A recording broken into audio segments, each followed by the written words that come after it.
इकट्ठा हो जाएगा कि आप पछताओगे उस बाकी समय गए को। हे परमात्मा, हमें पहले मार्ग क्यों नहीं मिला। ये हमारे कबीर पंथियों को भी ज्ञान नहीं है पूर्ण, सत्कर मान लेना, क्योंकि हिम्मत नहीं हुई उन लोगों की, उन महापुरुषों की, कि समाज में डंका मार दें कि हमारे कबीर साहब पूर्ण परमात्मा है। अपने अपने आश्रम में तो ढोल पीट दिए, क्योंकि वहां तो वही भगतजन जाते हैं जो कबीर पंथी हैं। उनको जैसे कहोगे वैसे ही मान लेते हैं, क्योंकि उनको शास्त्रों का ज्ञान इन्हें भी नहीं हो ना होने के कारण ये घबरा जाते हैं कि कहीं समाज ये ना कहे कि तुम राम और कृष्ण को छोटा क्यों बता रहे हो। हम छोटा बता ही नहीं रहे, ये तो गीता बता रही है, महाभारत बता रही है, विष्णु पुराण बता रहा है, वही हम सुना रहे हैं। फिर कोई आदमी ऐसा नहीं है जो उन्हें वैसे ही अपने आप ही कोई सिर फड़वा हुआ, नहीं। हर इंसान बुद्धिजीवी है और शास्त्र ही आधार है। हर संत, हर परमात्मा के गुणगान गाने का एक मीडिया वही बना है, उन्हीं के आधार पर उनकी लीला गाई गई। तो जैसा कई हम बहुत कबीर पंथी आश्रमों में गए, पहले अपने राम कृष्ण की महिमा तो हमारे साथ हृदय में समाई हुई थी, उतनी तो अब भी हम इनकी महिमा अवश्य गाते हैं। हम एक आरती करते हैं दोपहर के बाद, उसमें पूर्ण रूप से सभी पुराण और सभी वेद, गीता जी, राम और कृष्ण की महिमा परिपूर्ण हो जाती है। उसमें हम रोज स्तुति गाते हैं, जितनी इनकी शक्ति है हम इनको इतना अवश्य और आदर देते हैं, मानते हैं। लेकिन इनसे ऊपर जो परम शक्ति है, हमारा उनसे संपर्क हो गया तो अब ये हमारे और ज्यादा साथी हैं, अधिक लाभ देते हैं। जैसे हमारा प्राइम मिनिस्टर से मेल हो जा और कोई करवा देवे, और फिर देखा यहाँ के कलेक्टर और पुलिस कमिश्नर यानी एसपी आपको विशेष लाभ देंगे, क्योंकि उनको भी सहारा उस परम शक्ति का हो गया। ऐसे ही जब हम कबीर पंथ लिख देने से, कबीर साहब की 4 बानी गा लेने से या याद कर लेने से कबीर पंथी नहीं बना।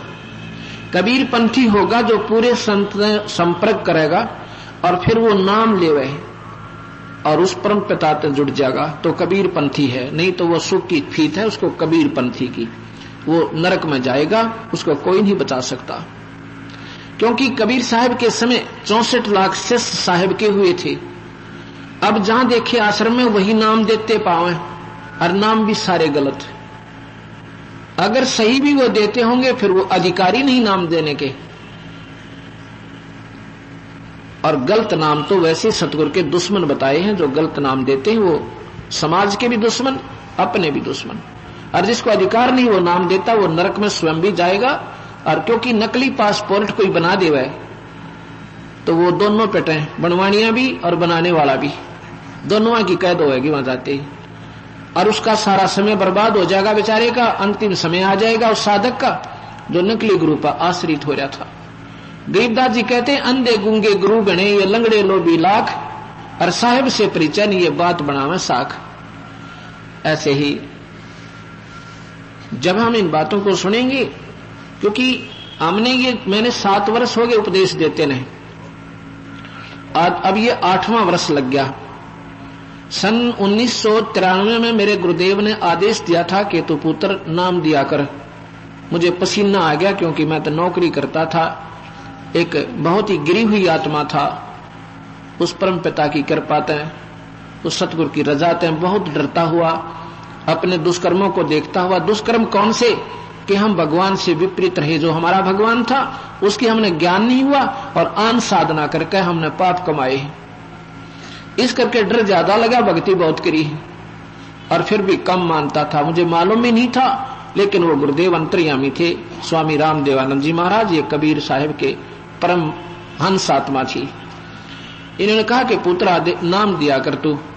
इनकी आयु उस समय 107 साल की होली थी, 107 वर्ष की। उनका चेहरा देखा जैसे बहुत दमदमाता हुआ, इतना तेज था उनमें। ये सामने आप चित्र देख रहे हो, अब तो ये पर्दा हो गया, दिन में दिखेगा।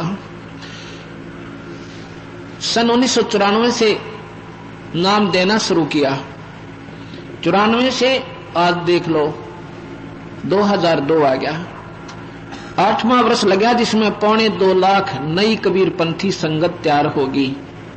पंथी कोई मजहब नहीं, कोई जात नहीं, कोई धर्म नहीं। पंथी माने उस मार्ग पर, पंथी माने यात्री।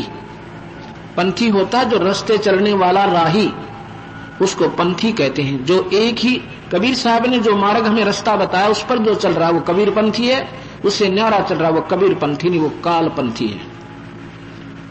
अगर वो नाम सही नहीं देता, उसको अधिकार नहीं है, तो वो महंत हो चाहे संत, वो गधा बने स्वर्ग नरक में जाएगा।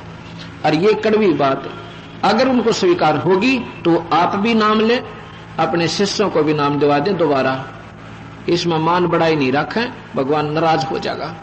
और फिर अपने आश्रमों में बुला बुला के, हमने नहीं चाहिए किसी का आश्रम, ना पैसा चाहिए, फिर उन आश्रमों में बुला के अपने भक्तों को, अपने हंसों को, मतलब अब गुरुदेव सबका एक ही होगा, लेकिन वहां रोज अपनी सच्चा मार्ग बतावें और गुरुदेव के ऊपर आश्रित कर दें, फिर उनका भी उद्धार और पूर्ण कल्याण हो जाएगा सभी का। अब मैं आपको क्या बताना चाहता हूं कि हम कबीर साहब को अगर भगवान बताते हैं नहीं स्वीकार्य होता। क्यों नहीं होता? क्योंकि इनके गुण नहीं गाए गए। भगवान राम और कृष्ण के जितने गुण थे वो सही थे, उसमें कोई शक नहीं, पर उनकी महिमा इतनी गा दी कि हर जीव ने, बच्चे बच्चे ने स्वीकार्य हो गया। अगर हम कबीर साहब की गुण भी गाएं तो कबीर साहब भी परमात्मा हैं, और क्योंकि किसी भी भगवान की जानकारी उनकी लीलाओं से होती है। अब हम आपको बताते हैं, भगवान कृष्ण भी परमात्मा थे, केवल ये 3 लोक के थे, ये पूर्ण नहीं थे, ये पूर्ण परमात्मा नहीं थे, कुल मालिक नहीं थे, ये अपने विभाग के कुल मालिक हैं। जैसे मंत्री स्टेट का या सेंटर का अपने विभाग में कुल मालिक है, फिर भी कुल नहीं है। मुख्यमंत्री अपने स्टेट में, अपने राज्य में कुल मालिक है, फिर भी कुल मालिक नहीं है। ऐसे ही ये ब्रह्मा विष्णु महेश 3 विभागीय मंत्री हैं, अपने विभाग में ये कुल मालिक हैं, फिर भी कुल मालिक नहीं है, पूर्ण नहीं है। ऐसे ही ज्योत निरंजन 21 ब्रह्मांड में फुल फ्लैज है, कुल मालिक है, लेकिन फिर भी पूर्ण परमात्मा नहीं है। ऐसे ही परब्रह्म अक्षर पुरुष ये 7 संख ब्रह्मांड का कुल मालिक है, फिर भी पूर्ण परमात्मा नहीं है। सतपुरुष पूर्ण परमात्मा है, कबीर भगवान है, और ये कुल मालिक एक है। जैसे प्रधानमंत्री, राष्ट्रपति, ये सारे राज्य के कुल मालिक हैं। अपने अपने विभाग में हर अधिकारी मालिक है, पर कुल नहीं है। अब कुल मालिक कौन हुआ? पूर्ण परमात्मा, सतपुरुष। किसी भी शास्त्र को उठाकर देख लीजिए, यही इशारा है। अगर भक्ति के शास्त्र हैं इस वर्ल्ड में, इनको हमने हिंदुओं की फीत लगा दी, ये ना हिंदुओं के हैं ना किसी अन्य के, ये सभी के हैं। और ये मैं बार बार यही बताना चाहता हूं, क्योंकि हर समय हर नई संगत आती है, क्योंकि ये सत्संग एक ऐसा स्कूल है जिसमें प्राइमरी से लेकर यानी पहली क्लास तक कक्षा से और अंतिम पढ़ाई यही पढ़ाई जाती है। इसमें पहली कक्षा के विद्यार्थी भी होते हैं, 5वीं के भी होते हैं, और अंतिम पढ़ाई वाले भी इसी में होते हैं। तो यहां अब हम कृष्ण जी की महिमा बताते हैं कि वो भगवान किन किन कारणों से माने गए थे। भगवान कृष्ण ने राजा मोरध्वज के पुत्र ताम्रध्वज को आरे से चरवा कर जीवित कर दिया। ये गुण ईश्वर के होते हैं, ये परमात्मा के गुण है कि वो मुर्दे को भी जीवित कर सकता है। लेकिन ये पूर्ण परमात्मा नहीं थे, क्योंकि महाभारत के अंदर अभिमन्यु जो भगवान कृष्ण का सगा भांजा था, उसकी बहन सुभद्रा से उत्पन्न था, अर्जुन का पुत्र चक्कर व्यूह में मर गया था। भगवान कृष्ण वहीं उपस्थित थे, उनसे जीवित नहीं हुआ। कारण क्या है कि ताम्रध्वज के श्वास यानी मनुष्य शरीर की आयु बकाया थी और अभिमन्यु की नहीं थी, उसको ऐसे ही मरना था। इसलिए इनमें इतनी शक्ति है कि इस शरीर को जोड़ सकते हैं, कटे हुए को स्वस्थ कर सकते हैं, लेकिन उम्र नहीं बढ़ा सकते, ये आयु नहीं दे सकते, इसलिए ये अपूर्ण है। परमात्मा यानी भगवान अवश्य है पर अपूर्ण है, पूर्ण नहीं है। फिर भगवान कृष्ण के सामने एक बार दुर्वासा जी द्वारका के बाहर जाकर बैठ जाते हैं। ये बहुत पहुंचे हुए सिद्ध पुरुष थे, इनका बोलबाला बहुत दूर तक था कि ऐसे पहुंचे हुए महापुरुष हैं जो मुख से जुबान निकाल देते वो पूर्ण हो जाती है। तीनों कालों के ज्ञाता हैं, भविष्य में क्या होगा ये बता सकते हैं। उस नगरी के द्वारका के कुछ बच्चों ने, लड़कों ने, जवानों ने एक मजाक करना चाहा, क्योंकि भगवान कृष्ण की आड़ में वो किसी का आदर नहीं करते थे, इतने अभिमानी हो गए थे यादव भगवान कृष्ण ने, क्योंकि शिशुपाल जैसे राक्षस को उसका सिर काट दिया था, सुदर्शन चक्र जरासिंह मार दिया था, और भी जो उनके सामने आए थे बकवाद करनी, सबको कूट छेद कर सीधा कर दिया था या खत्म कर दिया था। इसके कारण यादव वंश बहुत ही ज्यादा अभिमानी हो गया था, संतों का अनादर शुरू कर दिया था। उन्होंने मजाक करना चाहा, देखेंगे कृष्ण से भी क्या ये बड़ा है क्या, काहे का भक्त, काहे का संत है, ऐसा मन में लेकर चलो इसकी परीक्षा करते हैं। भगवान कृष्ण के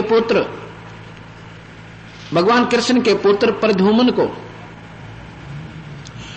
एक लड़की के वस्त्र पहनाकर गुजरियां जैसे, और उसके पेट पे एक कढ़ा बांध दिया लोहे का, कढ़ाई जैसे छोटी सी सब्जी बनाने की होया करे, जैसे गर्भवती लड़की होती है ऐसा उसका आकार बना दिया, और ऊपर के कपड़े बांध दिए लोगड़ गुद्दड़ सा बांध के हाथ लाग गए तो नो करड़ा ना दिखा, पेट जैसा ही लगा है। और 20-30 बच्चे इकट्ठे होकर, बच्चा तो क्या था, वो तो जवान हो रहा था जब अनिरुद्ध उसका पुत्र भी हो रहा था, और अनिरुद्ध का ब्याह भी हो लिया था, विवाह भी हो चुका था, यानी कृष्ण के पोते का। फिर भी वहां जाते हैं और जाके दुर्वासा जी से कहते हैं कि ऋषिवर, हमने आपकी बहुत महिमा सुनी है। वो कहता आओ भाई बैठो, कैसे आना हुआ। एक उसका नकली पति बना लिया, यानी सांग कर लिया, और कहा कि ये इसकी पत्नी है, घूंघट घांघट काट गया, यानी पक्की तरह हो गया प्रद्युम्न। और इनको जी भगवान हे ऋषिवर बहुत दिन शादी हुए को हो गए, और अब इनके भगवान ने आस की है, ये उतावले हैं, आपकी महिमा सुनी है, ये पूछना चाहते हैं कि पुत्र होगा या पुत्री, आप जानी जान है। दुर्वासा तो जान गए बकवास करने आए हैं। दुर्वासा ने क्रोधित होकर कह दिया कि यादव कुल का सत्यानाश होगा, इस तरह श्राप दे दिया कि यादव कुल का सर्वनाश होगा इसमें, इससे जो इसके पेट पर है, जिसको तुम गर्भ मान रही हो, क्या होगा। और फिर बहुत क्रोधित हो गया, सब भाग गए। इतना बेरा था कि वो श्राप दे देगा तो टड़े कोई ना, पर फिर भी वह करड़ाई उठा लेगी। वहां से वो बच्चे भाग लिए हैं, और जे घर आ गए। गांव में सुरसराट हुआ, नगरी में पता चला कि बच्चों ने शरारत कर दी, दुर्वासा ने श्राप दे दिया। तो नगरी के सियाने मौजिज व्यक्ति इकट्ठे हुए, कहा भी भगवान के पास चलो और वो इस श्राप से हमें बचा सकते हैं। ये बहुत शक्तिशाली हैं, ये परमात्मा है, क्योंकि परमात्मा जैसे गुण थे भगवान कृष्ण में, पर पूर्ण नहीं थे। ये प्रमाण आपको अब मिलेगा। कृष्ण जी के पास गए, हाहाकार मचा दी कि भगवान सत्यानाश हो गया, आप ही बचा सकते हो। भगवान कृष्ण ने कहा क्या हो गया, क्यों घबराए हो। कहते हैं दुर्वासा ने से बच्चों ने मजाक कर दिया, उसने इनको श्राप दे दिया कि यादव कुल का सत्यानाश होगा। कृष्ण कहने लगा भाई ये तुम्हारी नादानी थी बच्चों की, ऐसा नहीं करना चाहिए था, संतों का अनादर अच्छा नहीं होता। और भाई कर दिया तो वही दुर्वासा से ही माफी मांगो। कहते जी हम उनके पास भी गए थे, वो कहता मैंने जो कहना था कह दिया, अब ये टल नहीं सकता। कृष्ण जी ने देखा कि तो बहुत घबराए हुए, कहने लगे क्यों डरते हो, किससे नाश होएगा। ये कढ़ाई जो बांध कर गए थे ना बच्चे, लोहे का कढ़ा, अकान जी इन कपड़ों ने तो जला दो, और इस कढ़ाई को घिसा घिसा के चूरा बनाकर जमुना में फेंक दो, ना रहेगा बांस ना बजेगी बांसुरी। सब बड़े प्रसन्न हुए। अकवा भगवान बड़ा समाधान बताया सबने। अब पत्थर के ऊपर लोग घिसाना कोई बच्चों का खेल है, मंडेरे 6-6 20-20 कट्ठे उनकी ड्यूटी ला दी रोजाना भी घिसाओ, जितना घिस जाओ उसने चूरे ने जमुना में डाल रो। कहने का भाव कि वो सारा घिसा दिया। एक कड़ा जो होता ना साइड का ऐसा, वो ना घिसा सारा, और वो किसी ऐसे आलसी की ड्यूटी ला रखी थी, उसने वो नो का नो जमुना में डाल दिया कि इससे के बिजली पड़ेगी। सारा घिसाई दिया हमने। उससे क्या होता है कि जितना वो चूरा बना था लोहे का, उसके घास उग गया लंबा, बहुत ऊंचा ऊंचा और चौड़े चौड़े ईंख जैसे पत्तों का, और उसके पत्तों की धार इतनी तेज, जैसे कुसा होती है ना, कुसा डाब जिसे कहते हैं, उसका एक ऐसा घास होता है, अगर उसको उंगली से लपेट कर झटका दे देना उंगली काट दे आधे से ज्यादा है, इतनी तिखे उसके पत्ते होते, उससे भी ज्यादा तेज धार का वो घास उग गया। और जो वो कड़ा डाला था उसको एक मछली ने खा लिया। वो मछली एक मछियारे ने पकड़ी, बालिया नाम का, उसने उसको काटा तो उसके पेट से वो तेज चमकदार धातु निकली। उसने देखा ये काहे की धातु है, उसने लोहार को दिखा, उसने कहा ये बहुत अच्छा लोहा है। तो शिकारी भी था वो, उसने कहा कि मेरे बना दे। वो लोहार ने, कारीगर ने ऐसा ही कर दिया। अब कुछ दिनों के बाद क्या होता है कि निश्चिंत होगी कि अब तो श्राप खत्म हुआ, लेकिन श्राप भगवान कृष्ण से समाप्त नहीं हो सकता। ये 3 ताप के अंतर आता है। 3 ताप को ब्रह्मा विष्णु महेश नहीं काट सकते, इन्होंने स्वयं भी भोगने पड़े हैं। जैसे नारद जी ने भगवान विष्णु को श्राप दिया था कि जैसे तूने मुझे बंदर का मुंह लगा दिया, ऐसे ही, और मेरी एक औरत के कारण, ऐसे ही एक सारी आयु विष्णु तू अपनी पत्नी के वियोग में बिताएगा। उसके श्रापवश भगवान विष्णु में श्री रामचंद्र बन के आना पड़ा और सारी उम्र सीता के वियोग में बिताना पड़ा। अर्थात 3 ताप भगवान विष्णु भी नहीं टाल सकता। इसलिए कबीर गरीबदास जी कहते हैं, तुम कौन राम का जपते जापम, अर्थात मिटे ना 3 तापम। तुम किन भगवानों का आसरा ले रखा है जिससे तुम्हारे 3 ताप भी नहीं मिट सकते, इनके स्वयं भी नहीं मिटे। ये प्रमाणित है और शास्त्रों में प्रमाणित है, कोई हम बुराई नहीं कर रहे। उसके बाद कुछ दिन के बाद, क्योंकि वो श्राप प्रफुल्लित हुआ, समय आया उसका, हर आपस में वहां नगरी में रोजाना लड़ाई शुरू होगी। छोटी छोटी बात हुए और एक दूसरे ने कत्ल तक कर दे, और लड़ाई लठ तो रोज बजे उनका। अब जब ये परेशानियां आ जाती हैं तब हम आध्यात्मिक आसरा ढूंढते हैं। भगवान कृष्ण के पास गए कि भगवान ये पता नहीं क्या हो गया, किसी से बात करें सुधे मुंह बात ही नहीं कर रहा, छोटी सी बात पर ऐसी गलत बात कह देता है, मनमाना झगड़ा तुरंत हो जाता है। इतने शील स्वभाव के व्यक्ति भी आज सुथरी तरह नहीं बोल रहे हैं, अच्छी तरह बात नहीं कर रहे हैं। ये कारण क्या है? भगवान कृष्ण कहने लगा, भाई सुन लो, तुम्हारे ऊपर दुर्वासा का श्राप प्रभावी हो गया, और इस श्रापवश तुमने भाई बहुत अनर्थ हो सकता है। फिर कहा, भगवान कोई समाधान बताओ। अब ध्यान से सुनना ये बात, कोई न सोचे ये कबीर पंथी महाराज जी बुराई कर रहे होंगे, नहीं, ये मैं आपको यूं का यूं ये सुधा सागर का लेख सुना रहा हूं, जिसको श्री मद् भागवत सुधा सागर कहते हैं, इसको सुख सागर भी कहते हैं। महाभारत में भी इसका ऐसा ही प्रमाण मिलता है। भगवान ने कहा कि तुम ऐसे करो, सभी यादव मनुष्य, छोटे छोटे बच्चों को भी साथ ले लो, किसी को मत छोड़ना, और जमुना में स्नान कर आओ, तुम्हारा पाप यानी ये श्राप कट जाएगा। अब जानते सुनना भाई, ये बात मैं कहां बताना चाहूं और सच्चाई कहां लाना चाहता हूं।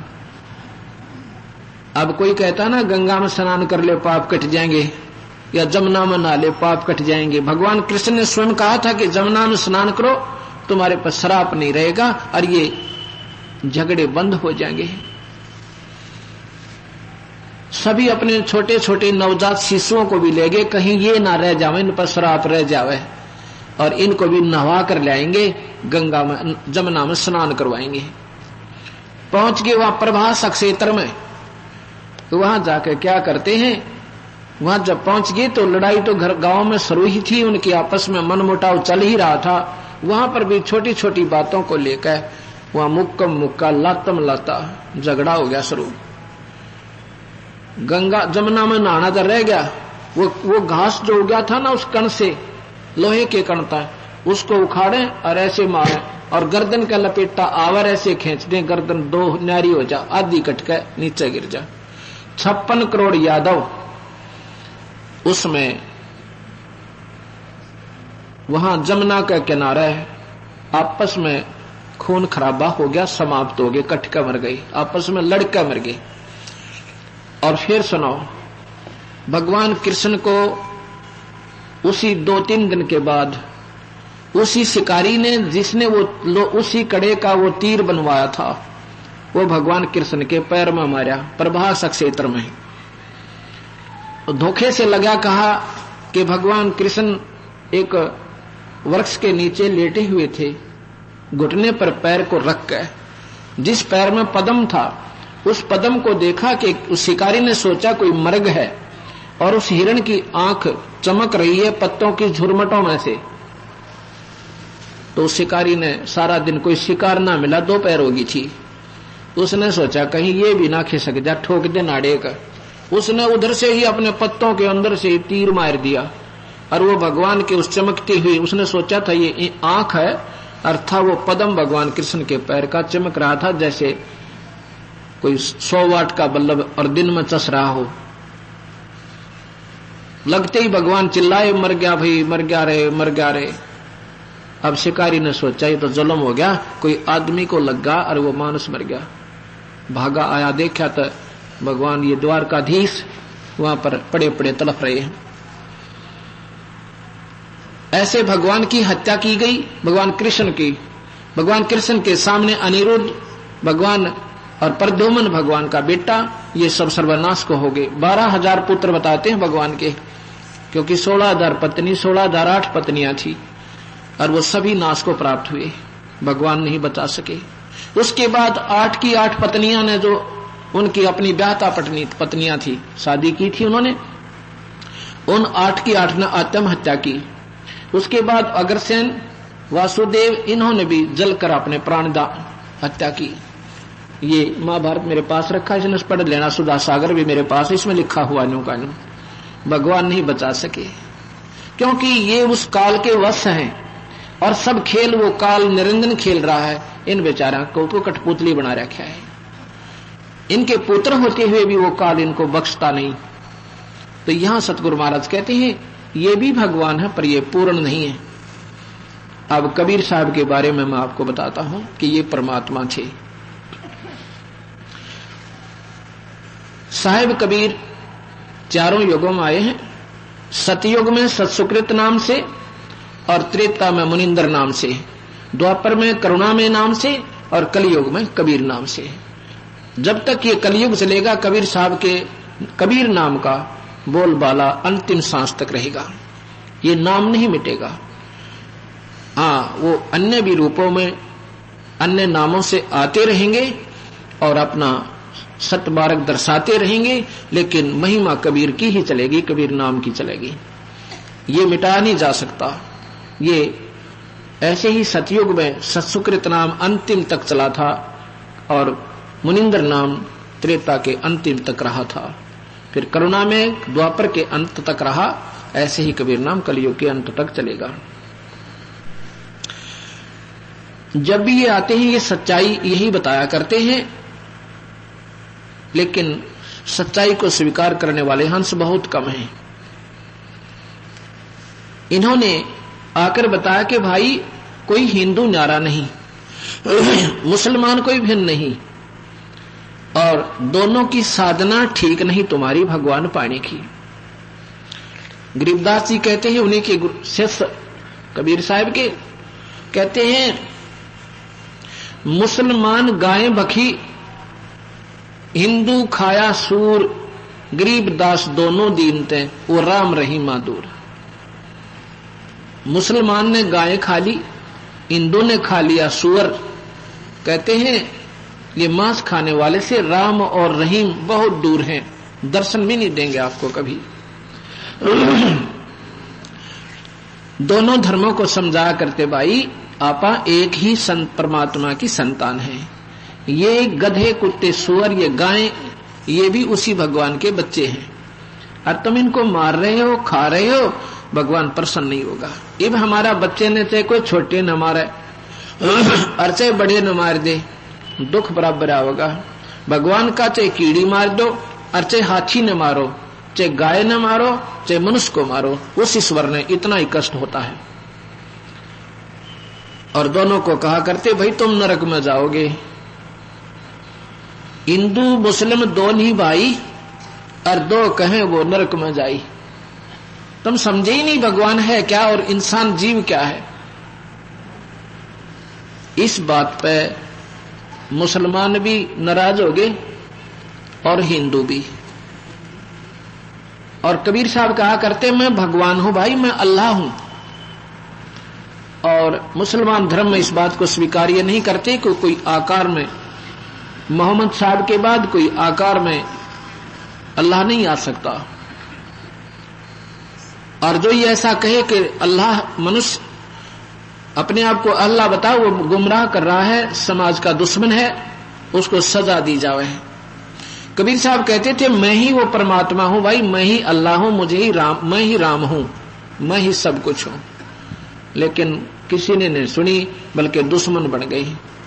और कहा करते तुम जो साधना कर रहे हो ये केवल निराकार भगवान की कर रहे हो, उसी को काल कहते हैं। मुसलमान भाई उसको बेचून कहते हैं कि वो दिखाई नहीं देता। और वेदों के आधार पर विद्वान पुरुष पंडित उसको निराकार कह देते हैं। लेकिन मैं भगवान हूं, इस बात से मुसलमान बहुत चिढ़ गए। उसमें दिल्ली में सिकंदर लोधी दिल्ली का बादशाह था, उन्होंने शिकायत कर दी कि हे महाराज एक कबीर नाम का नीच दुल्हा अपने धर्म की बेइज्जती कर रहा है, तौहीन कर रहा है। भाई सत्संग सुनो बैठ के।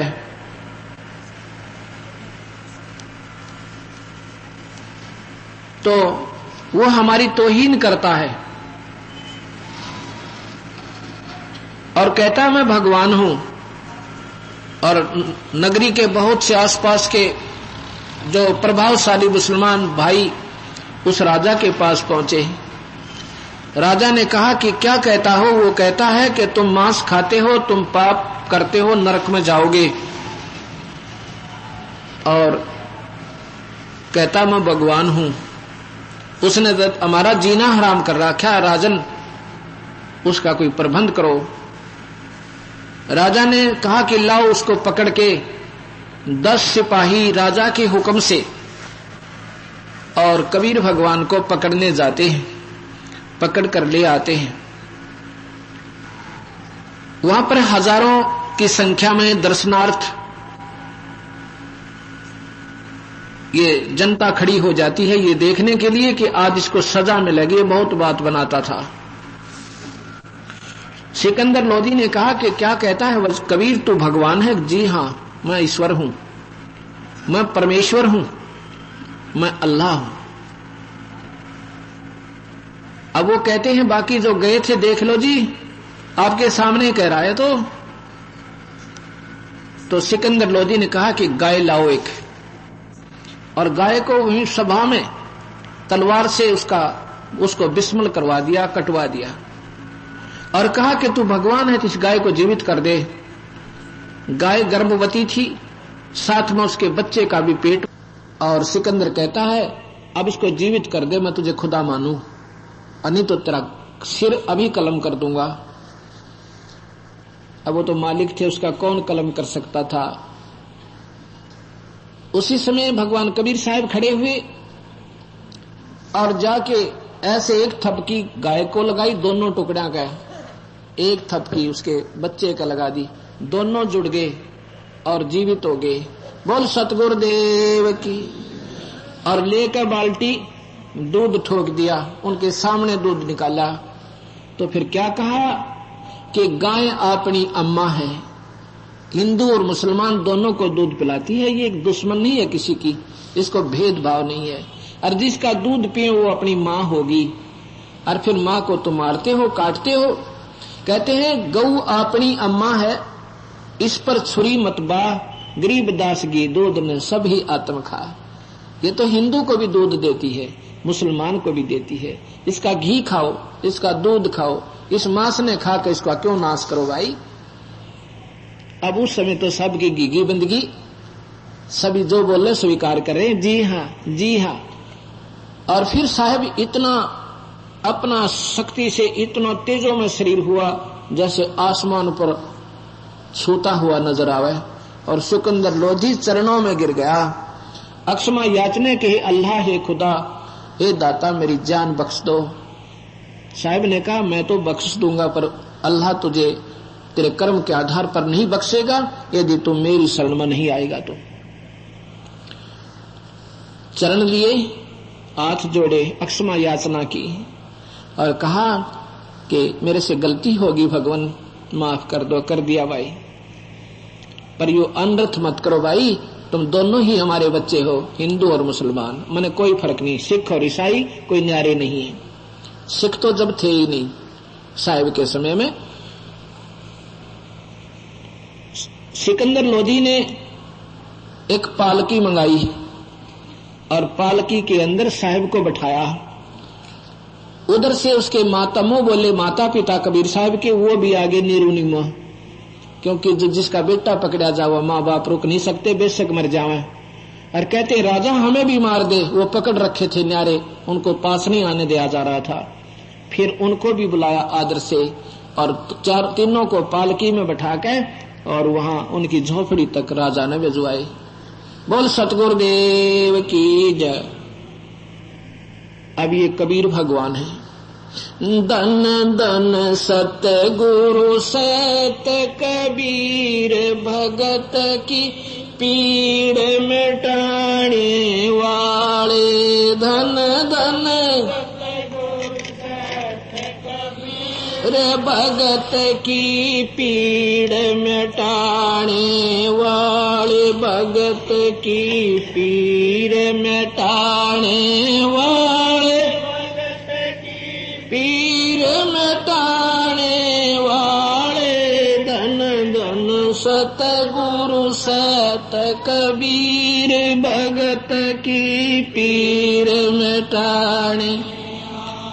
रहे नल नील जतन कर आर, तब सतगुरु से करी पुकार। रहे नल नील जतन कर आर, सतगुरु से करी पुकार। जा सतरे खाल खी अपार, सिंधु पे चला तराने वाले। जा सतरे खाल खी अपार, सिंधु पे चला तराने वाले। धन धन सत कबीर भगत की पीर मिटा, भगत की पीर मिटाने वाले। भगत की पीर मिटाने वाले। धन धन सतगुरु सत कबीर भगत की पीर मिटाने वाले। धन धन सतगुरु सत कबीर भगत डसी सरपन जब जा पुकारी, इंद्रमती कुला। डसी सरपन जब जा पुकारी, इंद्रमती कुला। आपन तुरंत करी सहाय, बेरूली मंत्र सुनाने वाले। ने तुरंत करी बेरूली मंत्र सुनाने वाले धन धन सत कबीर भगत की पीड़ मिटाने वाले भक्त की पीड़ मिटाने वाले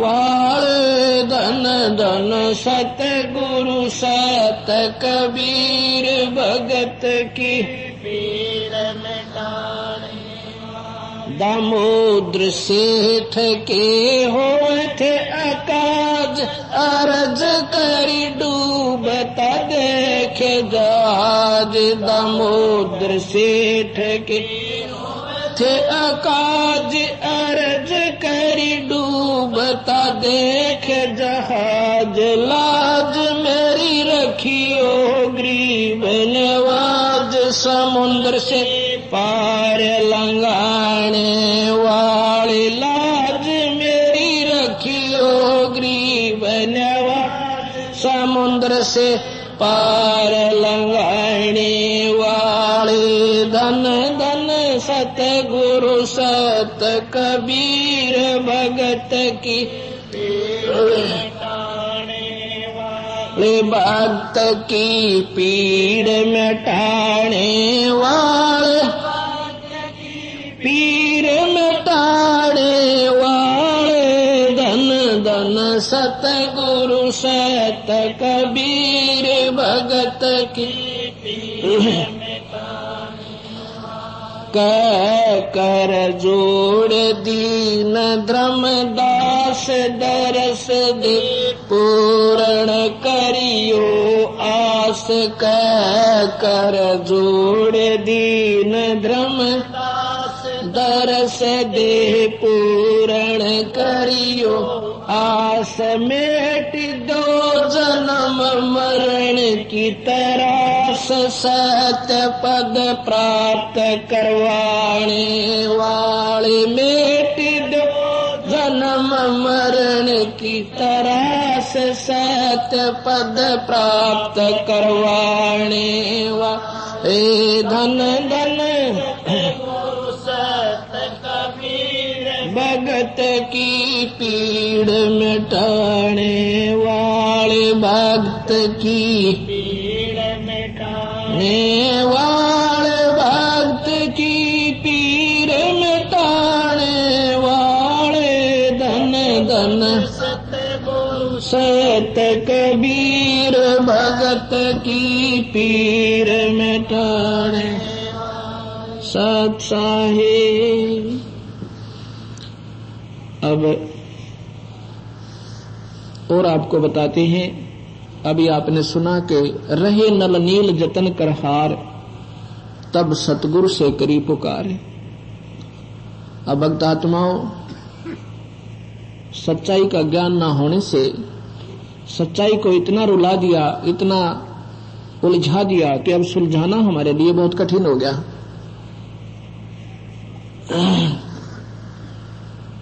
सत्य को सत्य ही प्रमाणित करना इतना कठिन हो चुका है कि सैकड़ों प्रमाण से एक सच्चाई तथ्य और सत्य सिद्ध होती है। भगवान को भगवान सिद्ध करने में हमें जोर लग रहा है, कबीर साहब को परमात्मा सिद्ध करने में हमें जोर लग रहा है, लेकिन सच्चाई हमेशा सत्य ही होती है।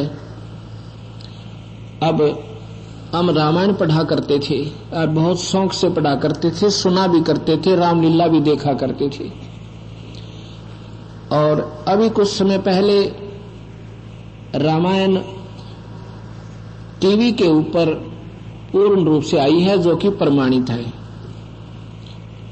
उसमें आपने देखा होगा जब सीता की सिरच हो रही थी, सीता को उठा ले जाता है रावण। अब यहां सोचना होगा थोड़ा सा, जब सीता को रावण उठा ले जाता है तो भगवान राम को ये नहीं मालूम कि सीता को कौन उठा ले गया। अंडरस्टूड है, ये तो सबको मालूम है। हम अपने किसी से पूछा करते थे क्या भगवान को मालूम नहीं था, तो कहा करते वो तो लीला कर रहे थे। किस लिए कि रावण ने 33 करोड़ देवताओं को कैद कर रखा था, उनको छुटवाने का बहाना करना था। बिल्कुल सही है, कोई बात नहीं। जब तो हम बड़े खुश होते थे, अब हमें मालूम हुआ कि ये सारी लीला नहीं थी। ये तो ऐसे था जैसे कोई फिल्म बना दे। फिल्म पहले उसकी स्टोरी लिखी जाती है, उसके बाद उसके पात्र चुने जाते हैं और एक डायरेक्टर होता है, एक प्रोड्यूसर होता है। इसमें यह काल भगवान जो है ये डायरेक्टर भी है और प्रोड्यूसर भी है। डायरेक्टर के आदेश बिना वो हीरो एक कदम भी इधर उधर नहीं रख सकता, नहीं तो उसको निकाल दिया जा, भाग जाए यहां से। ये रामायण जो भी घट रही थी ये राम के बस की नहीं थी। ये कठपुतली थे अपने कर्मों के आधार पर, और काल भगवान के हाथ में सबकी बुद्धि है और सबका स्विच उसके हाथ में है, रिमोट कंट्रोल वही स्वयं रखता है। गीता जी में लिखा है कि मैं इन प्राणियों का, अर्जुन, जिसकी बुद्धि भ्रष्ट करना चाहूं कर देता हूं और जिसकी खोलना चाहूं खोल देता हूं। ऐसा ही लिखा है। आप पढ़िए गीता ने, जो गहरी नजर गीता में इस दास के द्वारा आपको अनुवाद और शब्दार्थ बिल्कुल साथ साथ मिलेगा, और किसी विद्वान से उसको मिलवा लेना। कोई न सोचे कि महाराज जी शायद संस्कृत ना जानते होंगे। हमारे कबीर भगवान ने जो टेथ संस्कृत बुलवा दी थी भैंसे तक, और हम तो मनुष्य शरीर तो है इस दास का।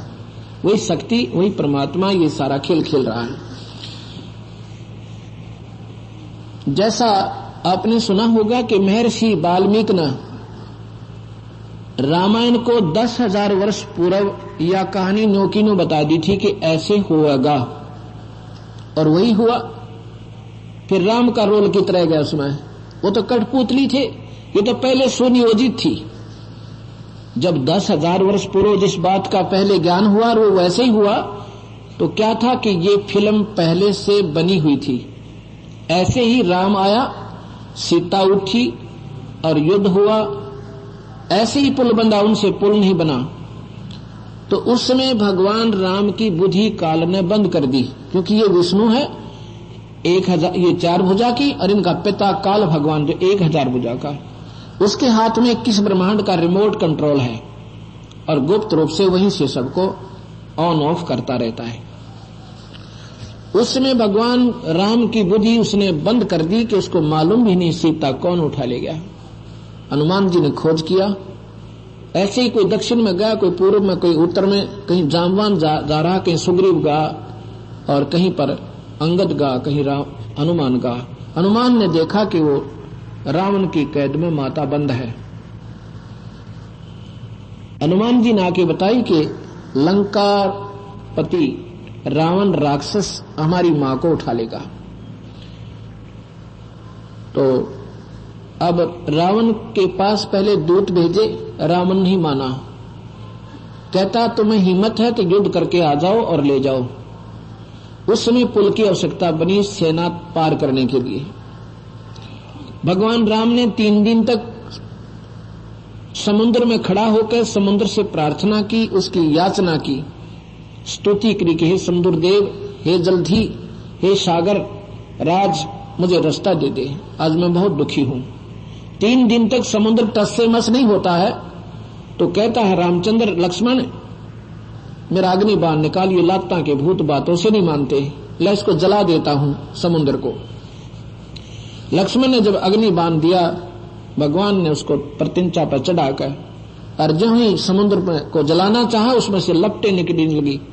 तब समुद्र कहते हैं समुद्र ब्राह्मण का रूप बनाकर और भगवान के समक्ष खड़ा हो जाता है, हाथ जोड़ के कहता है भगवान अनर्थ ना करो, हमारी भी मर्यादा है, अगर इस समुद्र को फूंक दोगे तो ये पृथ्वी का बैलेंस बिगड़ जाएगा, ये ना जाने कहां की कहां जाएगी, और साथ में ये खड़ा हो जाएगा, आपका उल्लू सीधा नहीं होगा। मैं आपसे बताता हूं कि सांप भी मरे, लाठी भी ना टूटे, ऐसा काम करो। कहता बता भाई। आपकी सेना में एक नल नील नाम के 2 सैनिक हैं।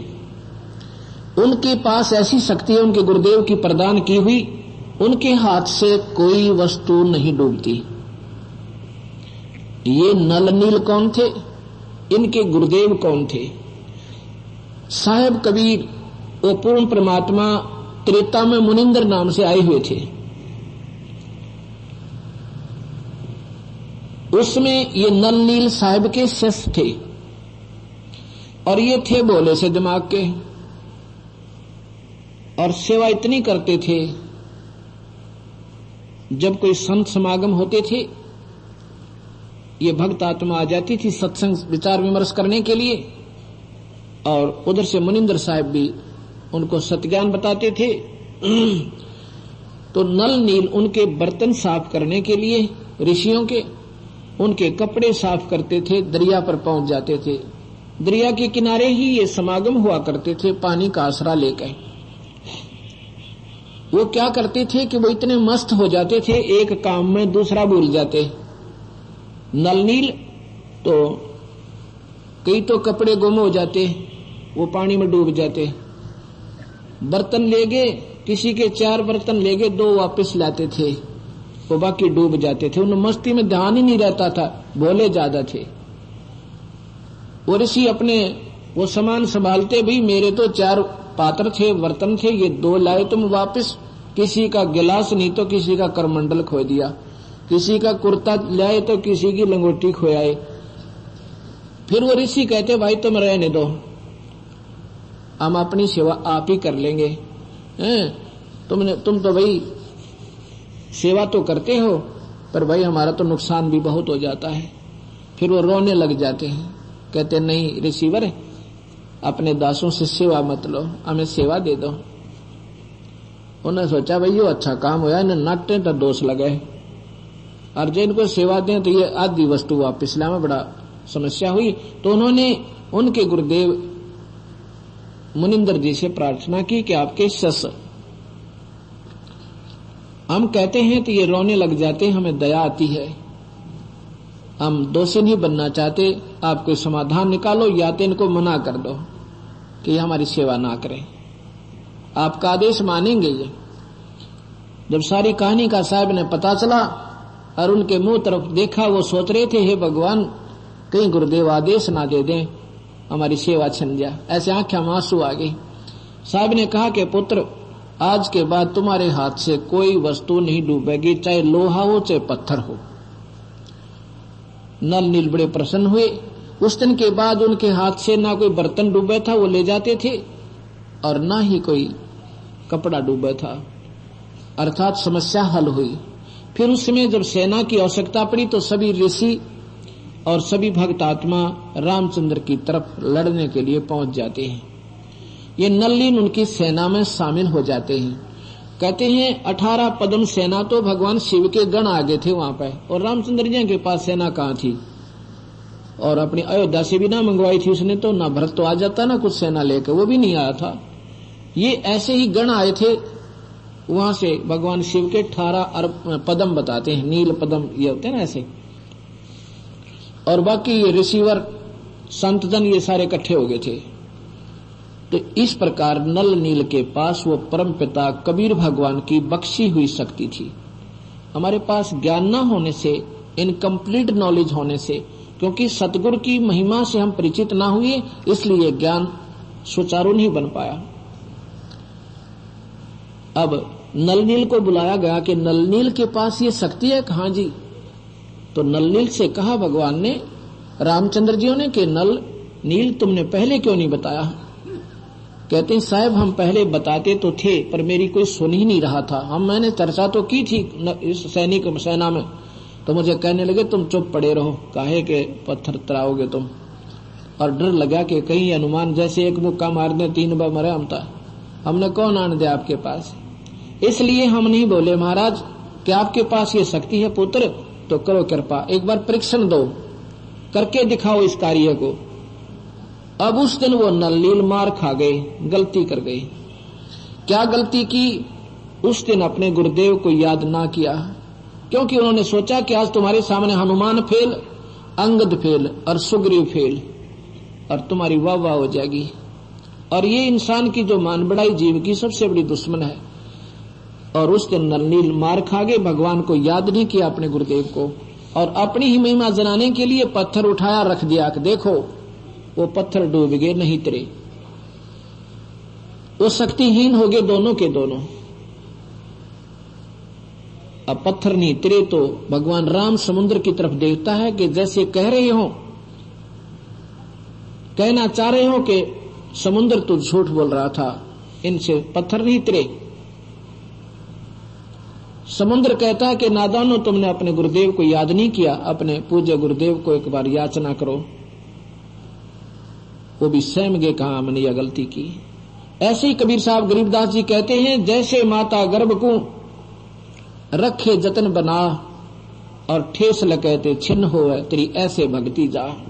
भक्ति हम सभी करते हैं पर उसको संभाल नहीं सकते, जिसके परिणाम स्वरूप मर्यादा भंग होने भगवान अपनी शक्ति वापस ले लेता है और हम फिर जीव के जीव रह जाते हैं। उस दिन उन्होंने अपनी मान बढ़ाई वश अपने गुरुदेव का आदर नहीं किया, जिसके परिणाम स्वरूप उनकी भक्ति व शक्ति समाप्त होगी।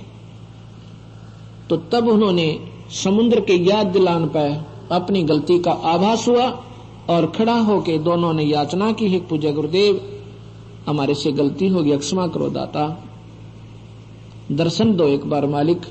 उसी समय क्या देखते हैं कि ऐसे आधा फरलांग दूरी पे और वही परम परमात्मा मुनिंदर जी आ रहे हैं। नलनील कहते हैं गुरुदेव आ गए, गुरुदेव आ गए, क्योंकि वो तो मनुष्य ही मानते थे उनको। हमारी बुद्धि इतनी कमजोर है, हम गुरु को भगवान नहीं समझ पाते हैं। कबीर साहब कहते हैं, गुरु मानुष कर जानते वो नर कहीं अंध, महादुखी संसार में आ गए यम के फंद। कहते हैं हमारे गुरुदेव आ गए, गुरुदेव आ गए, सतगुरु वहां प्रकट हो गए, क्योंकि ये अंतर्यामी हैं, सर्वव्यापक हैं, जहां चाहे प्रकट हो सकते हैं। जब वहां पहुंचे तो नल नील उनको रामचंद्र जी ने कहा कि हे ऋषिवर, आपके शिष्यों की आज शक्ति समाप्त हो गई, ये पत्थर नहीं तर पाए इनसे। साहब ने कहा कि अब इनके हाथ में वो शक्ति रहेगी भी नहीं, ये अक्षीण कर ले इन्होंने अपनी गलती तय। तो भगवान राम ने अपनी प्रार्थना की कि ऋषिवर ऐसे ऐसे मेरे ऊपर आपत्ति आई है और रावण राक्षस राज मेरी पत्नी उठा ले गया है और भगवान वो राजी खुशी नहीं दे रहा और साथ में 33 करोड़ देवताओं को बंद कर रखा है। आप जानी जान है, आप कृपा करो समुद्र पर पुल बन जावे और हम उस अनर्थ को समाप्त कर दें। कबीर साहब ने सोचा अनर्थ को समाप्त भी भाई कोई और करेगा, आपसे नहीं हो सकता। फिर भी उन्होंने कहा कि ऐसा करो, ये साथ वाला जो पहाड़ है इसने मैंने इसके चारों तरफ मैंने एक रेखा खींच दी है, उस रेखा की अपनी डंडी से सतगुरु एक छड़ी ले रखी थी, उसको ऐसे उस पहाड़ के चारों तरफ निशान बना दिया, अपनी शक्ति से वही बना दिया। उनको कहा कि मैं इसके ऊपर रेखा खींच आया हूं, उसके अंदर जितना पहाड़ पत्थर है वो सारा तिर जाएगा, उसके बाहर का नहीं तिरेगा। कलर ठीक करो भाई, कलर ठीक करो, नहीं तिरेगा, बाहर का नहीं तिरेगा। अब ये भी देखने के लिए हनुमान जी लाए इतना बड़ा पत्थर ठाके, और नल नील एक शिल्पकार भी थे, शिल्पकार भी थे, वो उनको तराश तरूश के एक दूसरे में फंसा देते थे। उनके पास वो तैराने वाली शक्ति तो नहीं रही पर शिल्पकारी अभी विद्वान थी। भगवान राम के आदेश तक हनुमान जी एक पहाड़ का बहुत बड़ा टुकड़ा उठाकर लाए, उसको छीलकर और फिर रखा तो वो तैरने लग गया। सभी बड़े प्रसन्न हुए और वहां से साहब अंतर ध्यान हो गए। वो देख रहे हैं कि भगवान कहां गए वो ऋषि वहां नहीं थे। अब ऋषि की कहां चिंता, उन्हें तो पुल की चिंता पड़ेगी, अपना पुल बांधा गा। अब विचार कीजिए, हम रामायण में पढ़ा करते थे कि नल नील ने पुल बनाया, फिर कहते थे नहीं हनुमान ने उसके ऊपर राम नाम लिख दिया इसलिए पत्थर तिर गए, और जिसने पत्थर तिरा उसका नाम ना लेखा। गरीबदास जी कहते धनी का जगत का पेख ना पेखा, धनी का नाम न लेखा। जिसने वो सारी लीला करी उसका जिक्र भी कहीं नहीं रामायण में आया, क्योंकि मुनिंद्र नाम के ऋषि थे। नल नील की महिमा आगी कि नल नील ने पुल बांध दिया। फिर अगर नल नील पुल बांध देते तो रामचंद्र फिर फेल हुए। रामचंद्र जी से तो पुल नहीं बना, और राम का नाम लिखने से पुल बन गया, पत्थर तिर गए और राम से तिरे नहीं। ये इनकम्प्लीट नॉलेज रहा। तब जब धर्मदास को कबीर साहब ने सारी महिमा बताई, क्या धर्मदास ये पुल भी भाई मैंने ही बंधवाया था, और मेरी शक्ति के बिना ये सब अक्षीण सौदा है। उसमें धर्मदास ने कहा था, रहे नल नील जतन कर हार, तब सतगुर से करी पुकार। जा सत रेखा लिखी अपार सिंधु पर, सला तराने वाले, दंदन सतगुर सत कबीर भगत की पीड़ मिटाने वाले। अब इन बातों को, इन विचारों को अगर हम ध्यान से सुनेंगे, क्योंकि ये बात जब समझ में आएगी हमारा, जब हम निष्पक्ष हो जाएंगे, कोई पंथी मत रहो, ना कोई मजहबी बनो, इंसान और जीव बनकर ये शास्त्र, ये सत्संग सुनो, और फिर साथ में अगर नहीं विश्वास हो तो फिर अपने जो मूल शास्त्र हैं इस जीव मात्र के, वेद और गीता, ये 18 पुराण, ये प्रमाणित शास्त्र हैं, सुधा सागर, इनको मिलाओ। फिर कबीर साहब ने ये सभी शास्त्र भी लिखे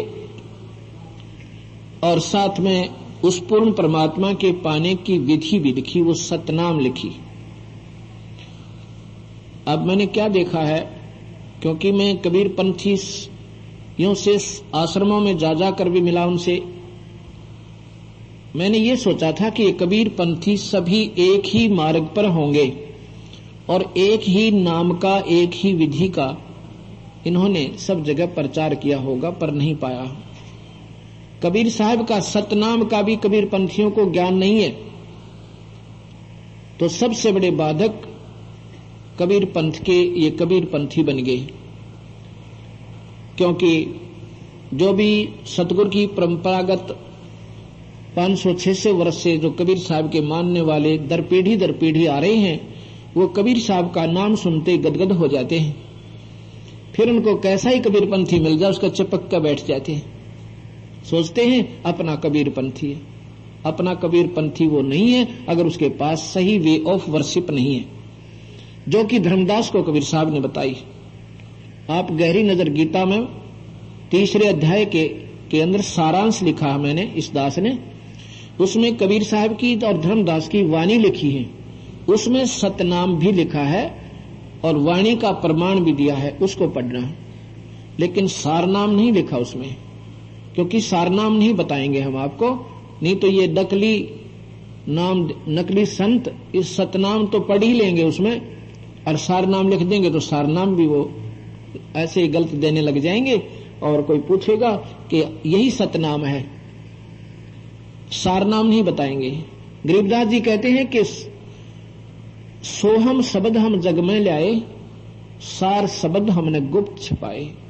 जब कबीर साहब ने धर्मदास जी को सतनाम दिया